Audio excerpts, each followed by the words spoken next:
I just watched the 4th Harry Potter movie. After reading the book for the first time earlier this month. And I went a long time without seeing the movie also. So there's a lot of things that are different in the two. And I've got some notes here. And hopefully I don't get into a car accident. Does that sound good? Good. Alright, so for one thing, the beginning of the movie opens up with this like random dude who sees a light in a house, and he goes into the house, he realizes it's... By the way, I'm assuming you've at least watched the movie. Because... Spoilers! Yes, I'm gonna give you some... You're gonna get some fucking spoilers, man. I don't know why you'd click on this video if you haven't seen either of them.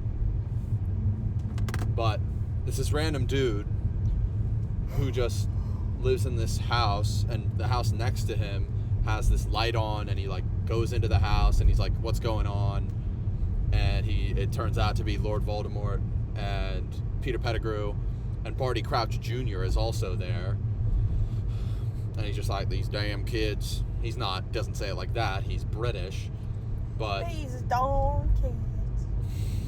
And so you don't really know who that guy is or anything like that. The book has a whole chapter on it, a big chapter at that.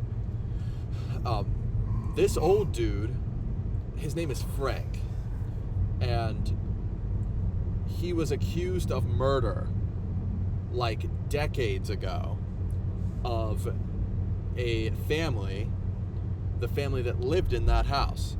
And one of the members of that family's name was Tom Riddle. And oh my God, there's a cop.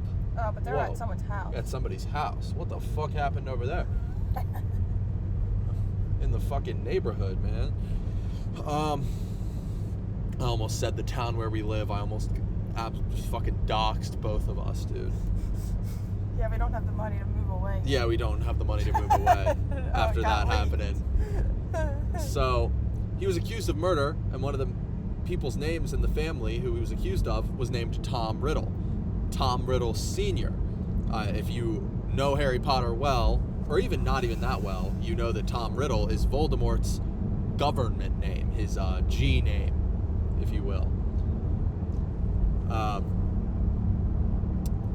And his rap name is Voldemort. Excuse me. But,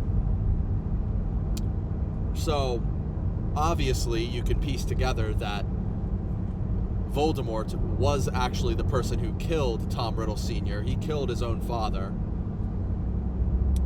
And his entire family, but not his mother. His mother was already dead. Tom Riddle Sr. remarried. We'll get maybe more into that once we discuss the 6th book. The 6th book goes really in depth on Voldemort's past, a lot more than the 6th movie does, from what I remember. So there'll be another video in the future on that. But Mr. Frank was, I believe, the gardener for this family. He's the only one who had access to the keys. And when all these people were found dead, he was accused of killing them. He's the only one who really could have done it. But when the bodies were inspected, they weren't found to have suffered any kind of damage. No heart attack, no gashes, no wounds, no nothing. So Frank was acquitted in the case. But everyone still thought that he did it. So he kind of lived in seclusion because everyone was convinced he was a murderer. From what I remember of the book. I could be wrong. I could be blanking on this a little bit. So when he and this house where people were killed goes abandoned, because, you know, that happens with houses where people are murdered in 3s or 2s, forget. So when he sees that the light's on in the house, he's thinking, oh, it's those fucking kids going to the abandoned house and fucking raising hell. Because, you know, you're a teenager, you go to a few abandoned houses with your friends. You get a little spooked out. Abigail, ever been to an abandoned house? No. You never been to an abandoned house? No. Well, we're going to have to go. I was too much of a pussy. You were too much of a pussy. Well, we're going. I wasn't friends with the people who partied in high school. You weren't friends with the people who partied in high school. Yeah, I wasn't really either. I've only been to one, like, once, to be fair. And I got dragged there. I didn't really want to go. So he's thinking it's teenagers, man. And he has no idea what he's stumbling upon. And also, Barty Crouch Jr. isn't even in the room, from what I remember in the book. But he is in the movie. The story of Barty Crouch Jr. is a little different. It's actually vastly different than it was in the movie. And I think that's what we'll talk about next, because this is a big deal here.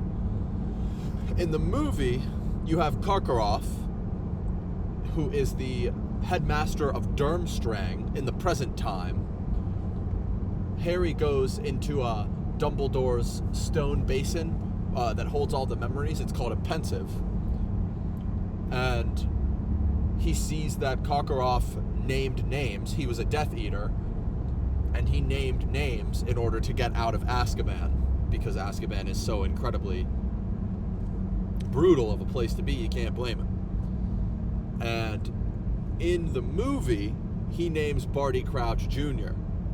This is not what happens in the book.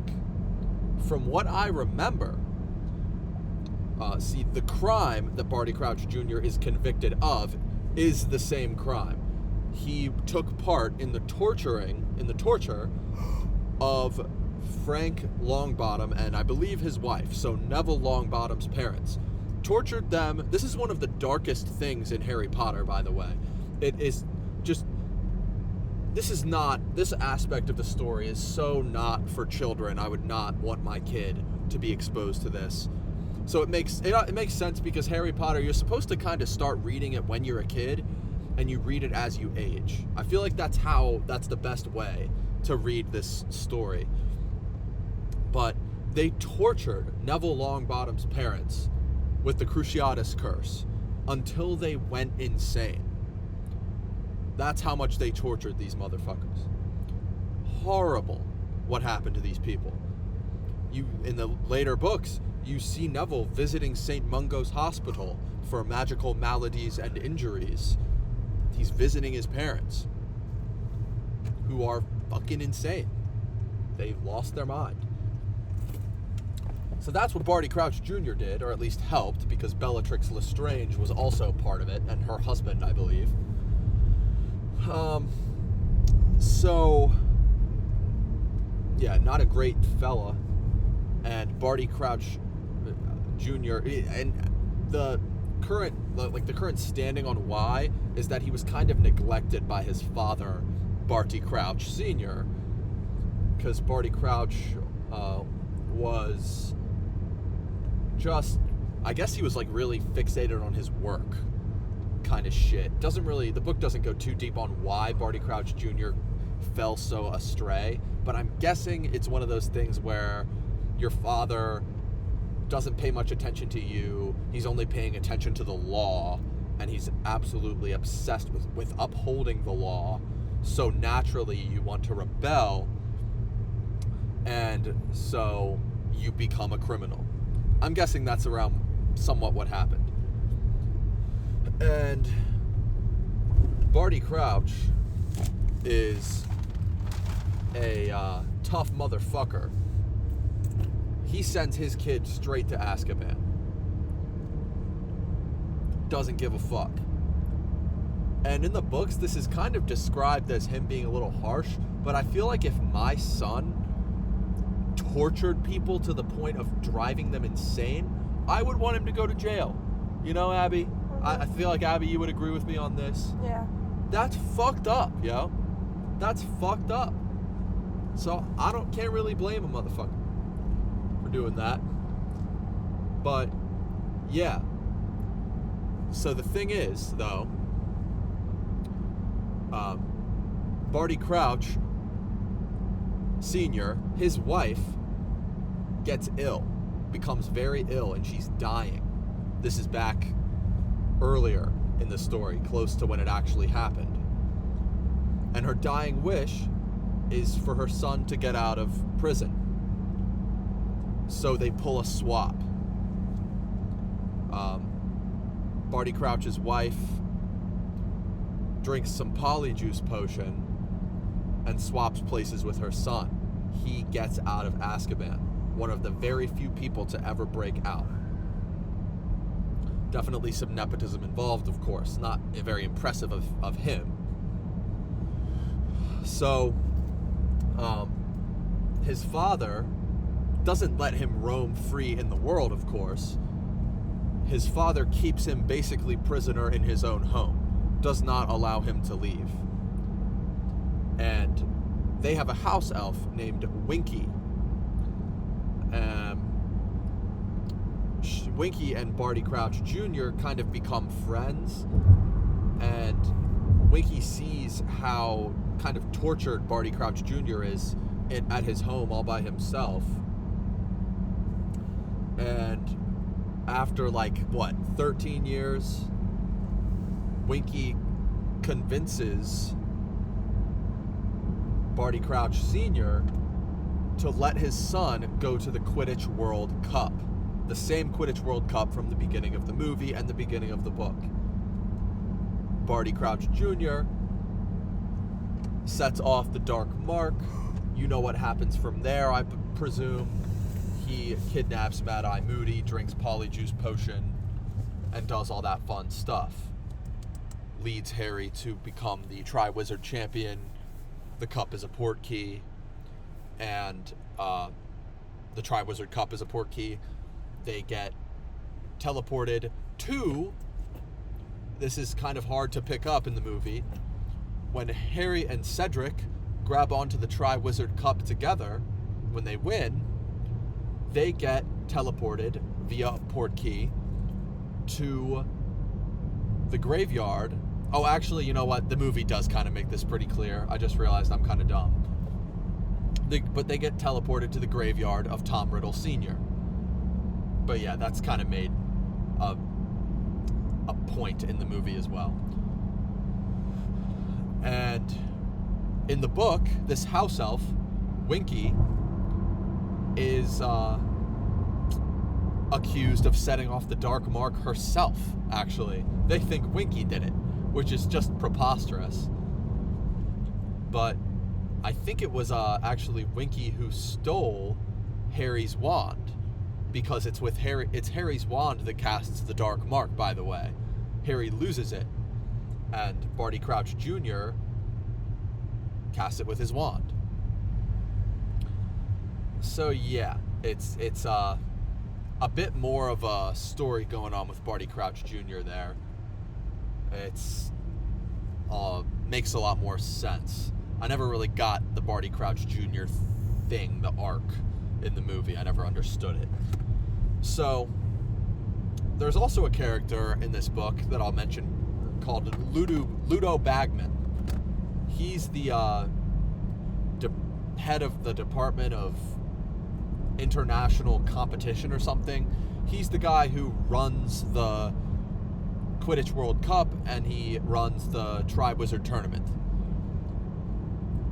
Barty Crouch is the one who does this in the movie, but it's Ludo Bagman in the book for the most part, and Barty Crouch is just sort of part of it, but it's not really his main thing. He just oversees it a little bit. Ludo Bagman takes bets for the Quidditch World Cup. Fred and George bet for Ireland to win, but for Victor Crumb, the seeker for Bulgaria, to catch the snitch. A really weird bet, kind of, to be honest. But they win. They win the bet. It actually happens. And Ludo Bagman owes them a fuck ton of money because they bet their entire life savings on it. You find out later that Ludo Bagman, this motherfucker, is indebted to all kinds of bookies and shit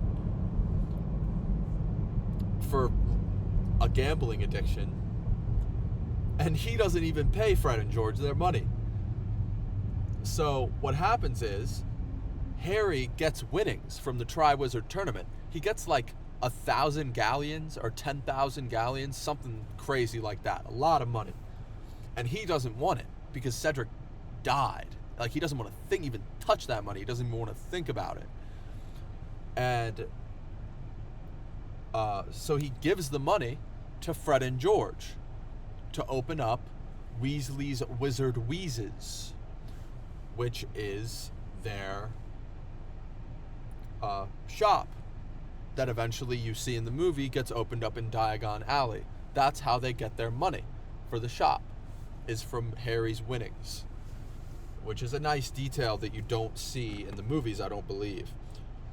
Let's see here. There's also Fleur Delacour. She is the Triwizard champion for Beauxbatons school of wizardry. In the movie, they're like they got the blue dresses and like the bonnets or whatever the fuck. Fleur has a lot more of an arc in the books than she does in the movies. At first, nobody likes her.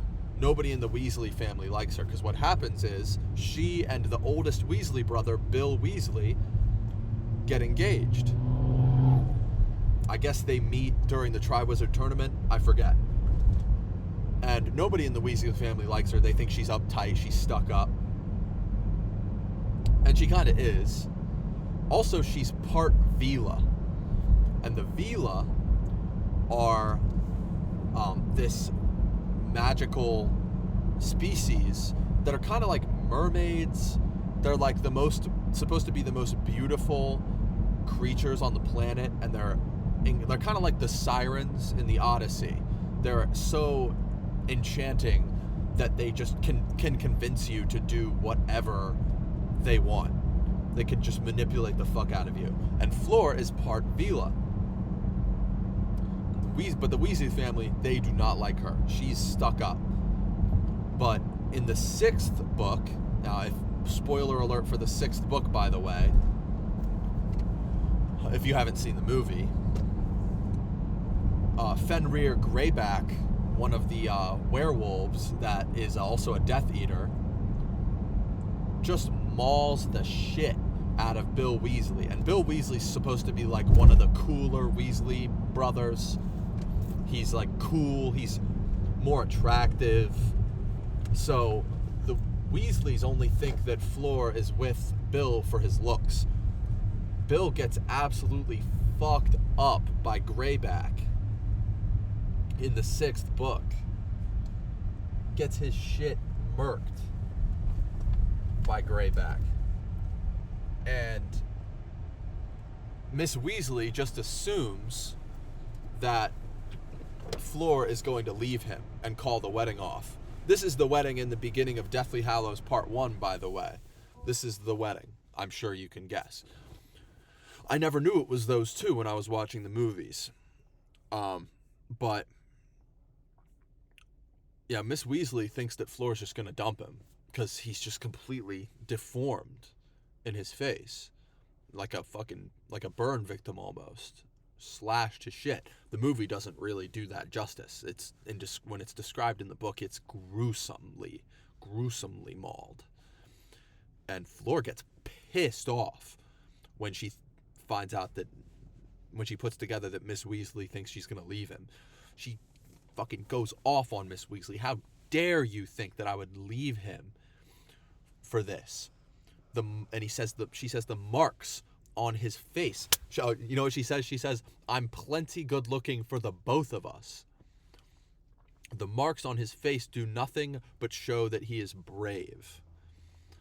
And then Miss Weasley cries and gives her this big hug. And it's a cool moment that is left out in the 6th movie.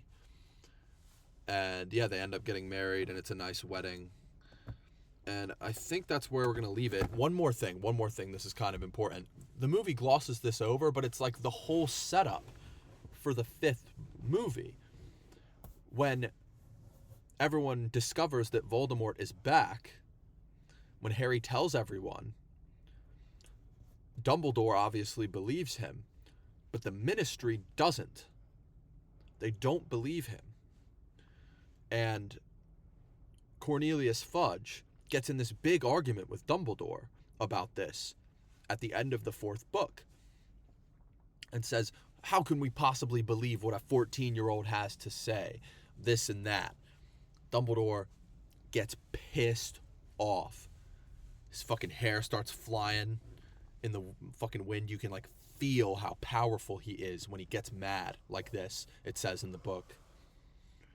And this is the spearhead for the entire 5th book, because the Voldemort is back, but the Ministry doesn't want to believe it, and that's what leads to Umbridge getting put in the Defense Against the Dark Arts position and making Harry's life absolute shit for the entire movie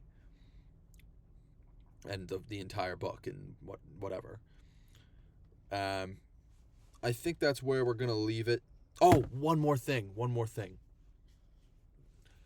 In the book, this is really the book where Sirius and Harry's connection becomes so important. You can feel the weight of how important Sirius is to Harry, because the movie doesn't make this feel, you don't feel the weight of this in the movie, but when Harry is chosen for the Triwizard Tournament, everyone hates it because they think he cheated, because you have to be 17 or older to get to put your name in the Goblet of Fire. Everyone thinks that he cheated, that he beat the system, and that he's just seeking more attention, even though he's already famous. Even though this isn't the case. Barty Crouch Jr. is the one who puts the name in the cup. And he's just a complete pariah to the entire school. Even Ron, and you feel that a lot more too. Ron is really jealous and hates what's happening. Hates that Harry is getting this special treatment. Everyone is treating him like he's an asshole. But except for Dumbledore, who he can't talk too much because he's busy, and Sirius. And Mad-Eye Moody, but that doesn't count because it's Barty Crouch Jr. But Sirius is the only person outside of Hogwarts that Harry can actually talk to and confide in. And he's also writing him letters about the dream that he had with Frank in the beginning at the Riddle House. And he's writing back and forth to Sirius all year. And you can tell that it matters to Harry. And they really do love each other so much. And this also goes into in depth in the 5th book as well. But it means so much to Harry to have that. It's all he has at this point, and that point in the book. And the movie doesn't go into it that much, but it matters so much. And my absolute last point is that Neville isn't the one who tells Harry about the gillyweed. It's Dobby. Dobby makes an appearance. I wish he would have in the 4th book. I'm a big fan of Dobby. I'm going to do my Dobby impression. I'm going to do it, Abby. Dobby is bereaved, sir. Dobby had to iron his hands. Bad Dobby! Bad Dobby! Can you rate that out of 10? Pretty good. 9.5. 9.5? That's a pretty good one. That's a good one. You just don't have this slimy look on your skin. Yeah, if I did that impression before I showered today and before you cut my hair, I might have looked it might have been a 10. Also, okay, I keep saying it's my last point and then it's not. Rita Skeeter is even more of a fucking bitch in this fucking book. She's writing all kinds of slander on Harry, talking about how he got his girl taken and how Hermione was his girlfriend, but then Crumb is taking her to the Yule Ball, and talking about how I forget the rest. She's also a bitch in the fucking 5th movie. I fucking hate Rita Skeeter. I absolutely hate her. That's it. That's the video. I know it was a little long, but I don't care. And if any of you watched to the end, comment, what should they comment, Abby? They should comment, I like the haircut Abby gave you very much. okay, you should comment, I like the haircut Abby gave you very much. Or you should comment, congratulations on passing your test, Luke. Okay, yeah. Now, do the first one. Do the first one. Yeah. Even if you don't like it, you have to say it. Yeah. Goodbye. Oh, my name is Luke, and this is Castles in the Air. Goodbye.